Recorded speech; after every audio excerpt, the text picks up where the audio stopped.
What's up, guys? I'm gonna give this a few minutes to get going before I really get started here. Let me see if there's some sound. Sound up, sound on. Testing 1, 2, 3. It's gonna be interesting to see how this works. I've not done this before. We'll see. Yeah. Do I have comments on? I think I do. So, anyways, good afternoon. It's about 5:30 Eastern Standard Time. I'm calling this a drive home to Ryan because I couldn't think of anything else clever to call it. But I'm gonna try to do this every, maybe not every day, but maybe every couple of days. Certainly at least once a week. When I talked about this morning in the press release, and I put out a tweet talking about building in public. Essentially, where founder or CEO myself talks about things kind of in, I don't want to say real time because it's technically not real time, but it's about as close as you can get to real time, notwithstanding certain legal restrictions. Being a public company, we are subject to certain rules, but as close to real time as possible. The drive home with Ryan, which is what I'm going to call this on like a daily. Oh, thanks, bro. You like that? Yeah, go Trump 2024. I forgot what I was saying. Anyways, this is hands-free. We're in Georgia, and that's a hands-free state, so safety first. But I'm going to try to do this every couple days at least, just to kind of, for me to talk in a, as one-on-one as possible about what we're doing at Metavesco, what that means for co-owners, what others might call shareholders.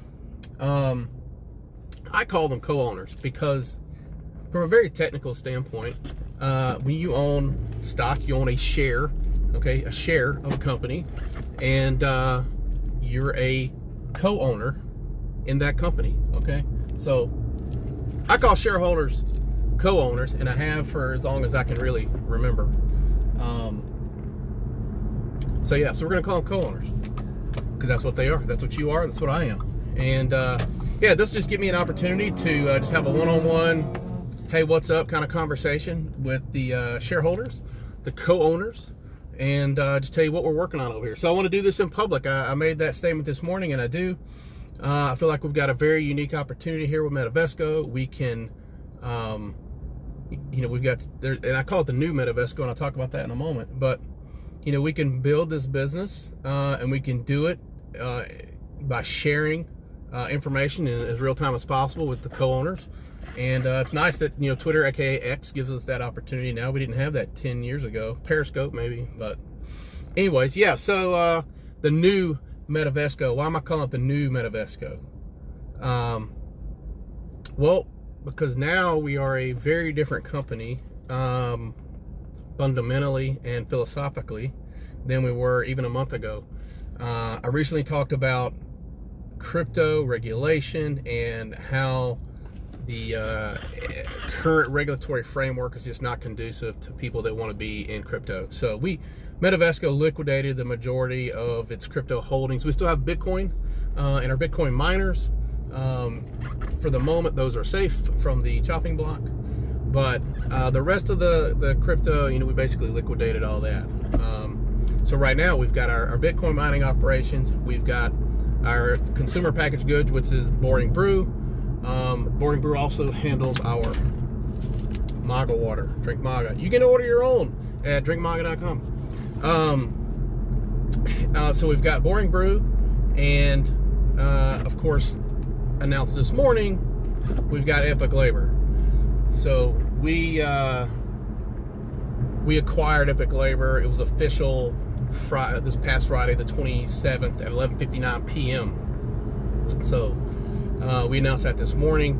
So when you look at the company now, it just looks very different than it did previously. Okay, we've got the Boring Brew team's coming up with a bourbon that we're going to launch with a partnership, a joint venture with Local Choice Spirits and the Striped Pig Distillery. We had a press release out on that, I think a week and a half ago, maybe 2 weeks ago. But that's coming along really nice. I'm excited to share the concepts that Ray has put together on that. Ray Stress, he runs all of the marketing and the design work and everything for Boring Brew. So this bourbon idea he's put together, I'm excited to see the artwork, which I think we'll have today or tomorrow. And hopefully in the next 10 days or so, we'll have more news about that.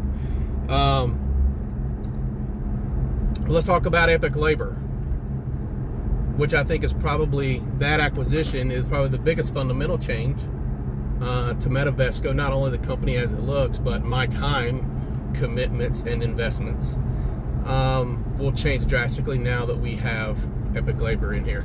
If you were around last year, you know, we talked about this acquisition. We were going to try to get it done. These branches that we bought in 2022, they just absolutely crushed it. Okay, crushed it. 2023, they got crushed. And toward the end of 2023, it was really volatile. And so we delayed the acquisition because I really just did not feel comfortable with it. Well, I didn't feel comfortable because I couldn't assess the risk. It was just so volatile, I couldn't assess the risk. And that's why we pulled back on that deal. All right, so I think a couple of months ago, though, that business kind of stabilized a little bit. And I feel pretty good that the bottom's in. And I see some significant opportunities to grow that business. So I kind of built got my name, if you will, from the labor business. I started in staffing in the year 2000 as a young lad. And I actually worked for Labor Ready.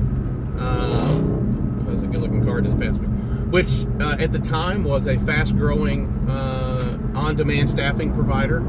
And you know, they built a really nice business. It's not quite the same now as what it once was, but nonetheless, you know, it was there for me. I learned a lot, and it really kind of launched my professional career, you know, in the staffing industry, right? So I know the business well, and I've scaled up that business before with Labor Smart, as you probably know. We started with zero, and then 36 months later, we were at a $25 million annual run rate in revenue. And that was a lot of fun. That was a lot of work. If I knew then what I know now, it might be a very different, you know, end to that story. But here we are with a new chapter. So Friday, like I said, we closed the acquisition of Epic Labor. We've got the disclosures coming out on that, hopefully tomorrow morning or tomorrow night. It'll have all the, you know, the nuts and bolts of it.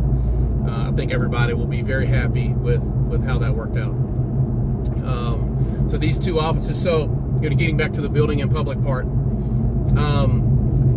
So today, really this weekend, there was a ton of work started to migrate systems over. Now I knew this deal was going to close probably about a month ago.